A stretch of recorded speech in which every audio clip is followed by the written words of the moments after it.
My name is Professor Timothy Walsh and I'm Director of Biology at the Ineos Oxford Institute at the University of Oxford.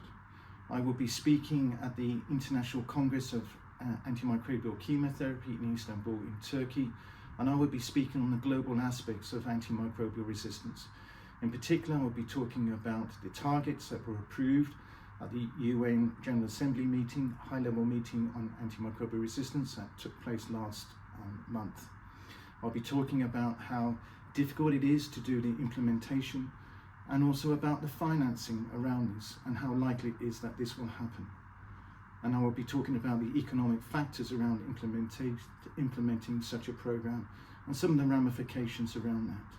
So please join me and many of the other excellent speakers that will be in Istanbul at the beginning of November. It's a very exciting meeting and it's in one of the most beautiful cities in the world.